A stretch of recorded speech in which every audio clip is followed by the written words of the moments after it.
Hey trappers, Dale Billingsley here, Billingsley Brand Lures.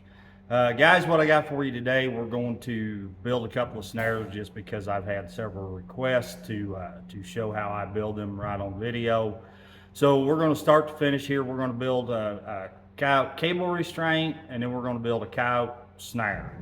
And I'll show you the difference, and then I'm going to show you how to turn a cable restraint into a snare. One quick, easy move is all it takes. So stay with me. We'll get things set up here and we'll get rolling. All right, guys, so we got our trusty anvil here. I don't crimp my ferrules on. I like to hammer them on. So we've got a piece of 5/64 1x19 cable here, and it's cut, approximately, let me get the deal here. Can't hang on to nothing. We're approximately 3 feet long. Okay, now what that's going to make is roughly about a 8 to a 10-inch loop, depending on how big a loops you leave with your ferrules. So what we do first, we're going to start. And when you use this 1x19, you have to either use 2 single ferrules or 1 double ferrule on the end of this thing. Okay, because this cable is entirely too slick to just use 1 single ferrule on it. It will slide off, I promise. So we're going to slide one on here, kind of make sure we're about the right. Yep, that's just about right there. We're going to slide one on. We're going to take our hammer. We're going to match it on. All right, crimp that one on. Then we twist our cable back up and we slide the other one on, and we hammer it on as well.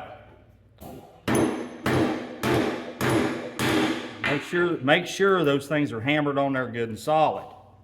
Now the first thing we're going to build is the cable restraint. So we've got our Riker slammer lock here. And as I said in previous videos, you have a long side and then you have a short side. And the long side is where the dead side of the snare, okay? So that's where that piece goes. Then the short side is where your lock goes, and yeah, we're right. So the next thing we have to do is make sure that we have the lay of the cable going through the lock the right way. You don't want to go a reverse bend of the cable, because then it's not going to want to hang right for you. So once you know that you're going the right way, simply let the cable hang. Dang, I don't know how well it's going to show up.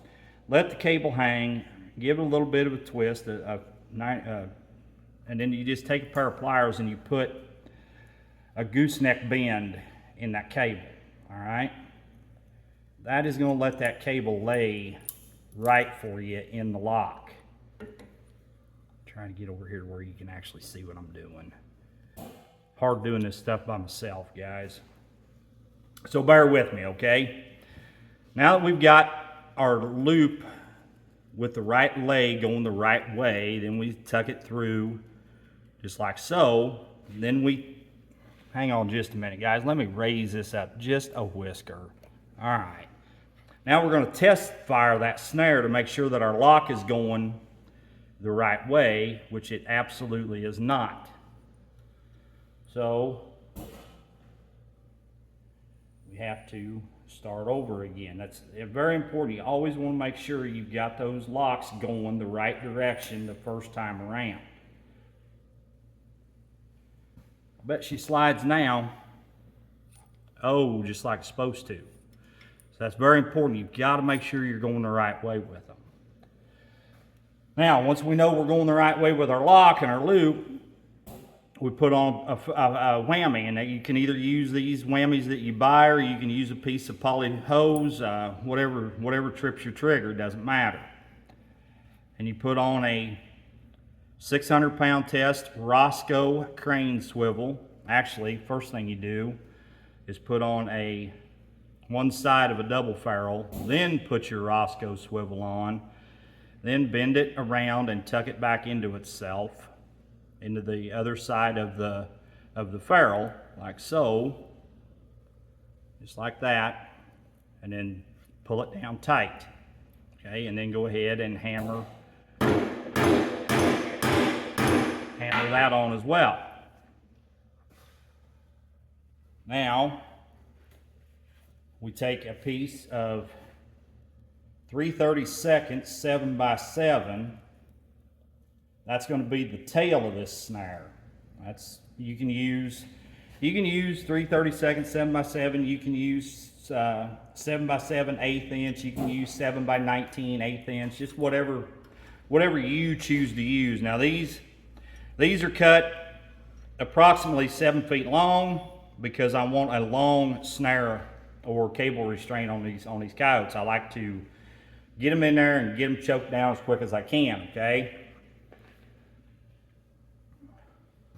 Again, take a double ferrule, slide it on, put the take the tag end of your cable, run it through.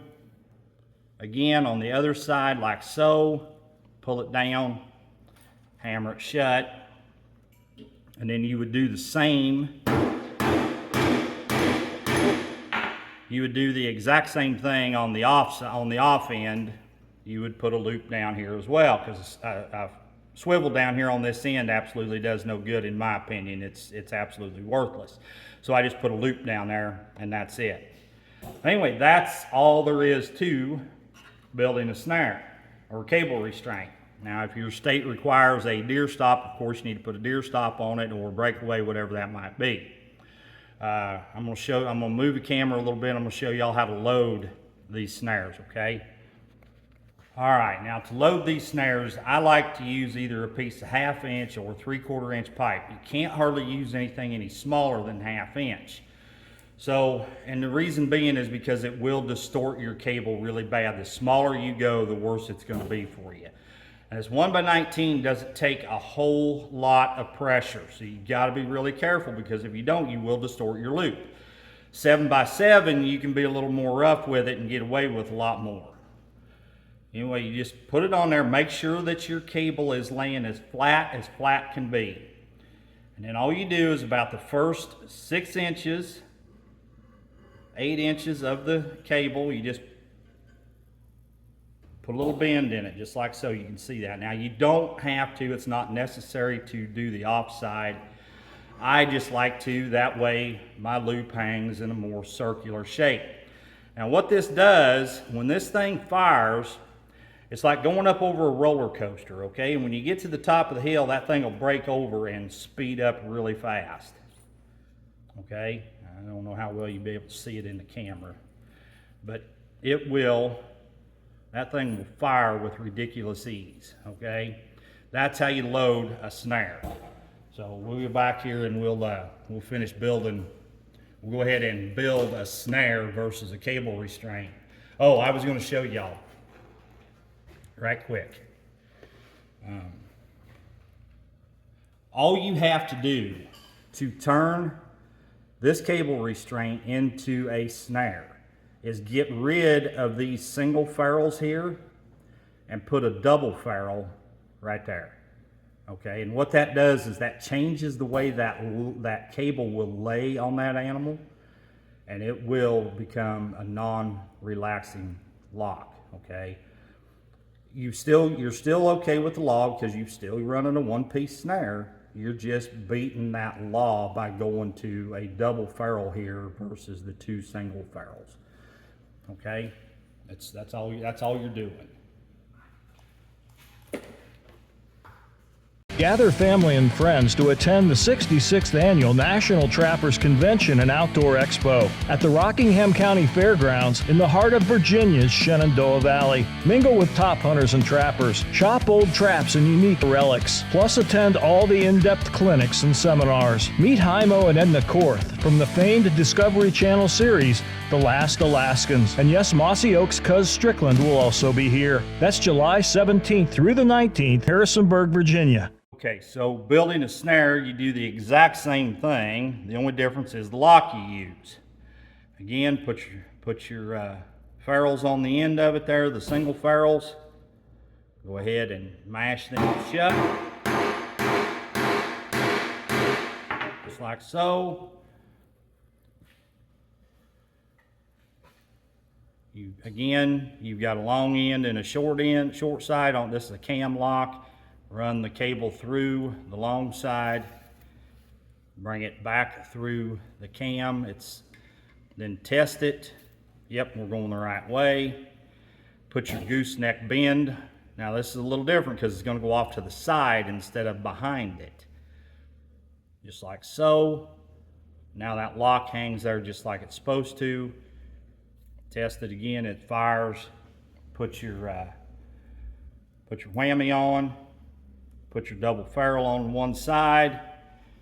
Put your swivel on. Bend it around again like so. Put it in the other side of the ferrule. Pull it down tight, shut.